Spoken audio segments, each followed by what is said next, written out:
Hi friends, welcome back to my channel. ಇವತ್ತಿನ ವಿಡಿಯೋದಲ್ಲಿ ನಮ್ಮ ಮನೆ ವರಮಹಾಲಕ್ಷ್ಮಿ ಕಳಸದ ಕಾಯಿ ಯಾವ ರೀತಿ ಮೊಳಕೆ ಬಂದಿದೆ ಅಂತ ತೋರಿಸ್ತಾ ಇದ್ದೀನಿ. ಹೋದ ವರ್ಷ ಅಂದರೆ 2024ರಲ್ಲಿ ಆಗಸ್ಟ್ನಲ್ಲಿ ವರಮಹಾಲಕ್ಷ್ಮಿ ಪೂಜೆಗೆ ಇಟ್ಟಿರೋ ಕಾಯಿ ಬರೀ 3 ತಿಂಗಳಿಗೆ ಸ್ವಲ್ಪ ಮೊಳಕೆ ಬಂದಿತ್ತು. ಆದರೆ ಈಗ 6-7 ತಿಂಗಳು ಕಳೀತು. ಇವಾಗ ಗಿಡ ನೆಡೋ ರೀತಿ ದೊಡ್ಡದಾಗಿ ಬೆಳೆದಿದೆ. ಈಗಾಗಲೇ ವರಮಹಾಲಕ್ಷ್ಮಿ ಕಳೆದು 6-7 ತಿಂಗಳು ಕಳೀತು. ಬರೀ 3 ತಿಂಗಳಿಗೇನೆ ಮೊಳಕೆ ಬಂದಿದೆ. ಇವಾಗ ನೋಡಿ ಎಷ್ಟು ಚೆನ್ನಾಗಿ ಬೆಳೆದಿದೆ ಅಂತ.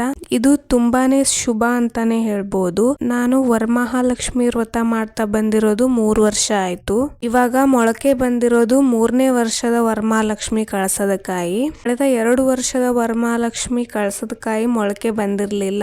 ವರಮಹಾಲಕ್ಷ್ಮಿ ಪೂಜೆ ನಂತರ ಮನೆಯಲ್ಲಿ ಈ ಕಾಯಿನ ಕಟ್ತಾ ಇದ್ವಿ.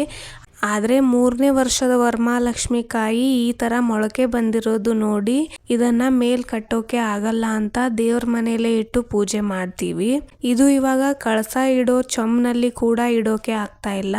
ಅದು ಎಷ್ಟು ಎತ್ತರ ಮೊಳಕೆ ಬರುತ್ತೋ ಅಷ್ಟು ಕಾಯಿ ದಪ್ಪ ಆಗ್ತಾ ಹೋಗುತ್ತೆ. ನಮ್ಮನೆ ಅಕ್ಕಪಕ್ಕದವರೆಲ್ಲ ಕಳಸದ ಕಾಯಿ ನೋಡ್ಬಿಟ್ಟು ನಮ್ಮನೆ ವರಮಹಾಲಕ್ಷ್ಮಿ ಕಾಯಿ ಮೊಳಕೆ ಬರ್ತಾನೆ ಇಲ್ಲ ಅಂತ ಹೇಳ್ತಾ ಇದ್ರು. ನಮ್ಮನೆ ಕಾಯಿ ಮೊಳಕೆ ಬಂದಿರೋದು ನೋಡಿ ತುಂಬಾನೇ ಖುಷಿ ಆಯ್ತು ನನಗೆ. ವರಮಹಾಲಕ್ಷ್ಮಿ ಹಬ್ಬ ಮುಗಿದ 3 ತಿಂಗಳಿಗೆ ಮೊಳಕೆ ಬಂದಿದೆ ಅಂದ್ರೆ ಹೇಗೆ ಅಂತ ಕೇಳ್ತಾ ಇದ್ರು. ಅವ್ರ ಹತ್ರ ನಾನು ಕೂಡ ಹೇಗೆ ಬೇಗ ಮೊಳಕೆ ತರಿಸೋದು ಅಂತ ಕೂಡ ಶೇರ್ ಮಾಡಿಕೊಂಡೆ. ನಿಮಗೂ ಕೂಡ ಶೇರ್ ಮಾಡೋಣ ಅನಿಸ್ತು, ಹಾಗಾಗಿ ವಿಡಿಯೋ ಮಾಡ್ತಾ ಇದ್ದೀನಿ. 2025 ವರಮಹಾಲಕ್ಷ್ಮಿ ಹಬ್ಬ ಮಾಡೋರು ಕೂಡ ಈ ಟಿಪ್ಸ್ನ ಫಾಲೋ ಮಾಡ್ಬೋದು. ಹಾಗೆ ವರಮಹಾಲಕ್ಷ್ಮಿ ಹಬ್ಬ ಮಾಡದೇ ಇರೋರು ಹಾಗೆ ದೇವ್ರ ಮನೆಯಲ್ಲಿ ಕಾಯಿ ಮೊಳಕೆ ಬರಬೇಕು ಅನ್ನೋರು ಕೂಡ ಈ ಟಿಪ್ಸ್ನ ಫಾಲೋ ಮಾಡ್ಬೋದು. ಯಾವುದೇ ಕಳಸದ ಕಾಯಿ ಮೊಳಕೆ ಬಂದರೂ ಖುಷಿನೇ ಅಲ್ವಾ. ಕಳಸಕ್ಕೆ ಕಾಯಿ ಇಡೋಕು ಮುಂಚೆ ಕಳಸದ ಕಾಯಿ ಯಾವ ರೀತಿ ಇರಬೇಕು ಅಂತ ನೋಡ್ಕೋಬೇಕು. ಸುಲ್ದಿರೋ ಕಾಯಿ ತಗೋಬಾರ್ದು. ನೋಡಿ ಈ ತರ ಕಾಯಿನ ತಗೋಬಾರ್ದು. ಸುಲಿದೇ ಇರೋ ಕಾಯಿನ ತಗೊಳ್ಳಿ. ದೊಡ್ಡ ಪಾತ್ರೆಯಲ್ಲಿ ನೀರು ತಗೊಂಡು ತೆಂಗಿನಕಾಯಿನ ಅದರಲ್ಲಿ ಮುಳುಗಿಸಿ ಇಡಿ. ಕಲ್ಲನ್ನ ಕಟ್ಟಿ ಮುಳುಗಿಸಿ ನೀರಲ್ಲಿ ಇಡಿ. ಕಾಯಿಗೆ ಕಲ್ಲು ಕಟ್ಟಿ ನೀರಲ್ಲಿ ಇಡಿ, ಮುಳುಗುತ್ತೆ. ಒಟ್ನಲ್ಲಿ ಕಾಯಿ ನೀರಲ್ಲಿ ಮುಳುಗಬೇಕು. ಮುಳುಗಿಸಿ ಮೇಲೆ ಒಂದು ಪಾತ್ರೆ ಮುಚ್ಚಿಬಿಡಿ. 8 ದಿನ ತೆಗಿಬಾರ್ದು. ಕಾಯಿ ನೀರಿನ ಪಾತ್ರೆಲ್ಲೇ ಇರಬೇಕು. ಬೇಕಾದ್ರೆ ನೀರ್ನ 2 ದಿನಕ್ಕೊಮ್ಮೆ ಚೇಂಜ್ ಮಾಡಿ ಮತ್ತೆ ಇಡಬೇಕು. 8 ದಿನದವರೆಗೂ ತೆಗಿಲೇಬಾರ್ದು.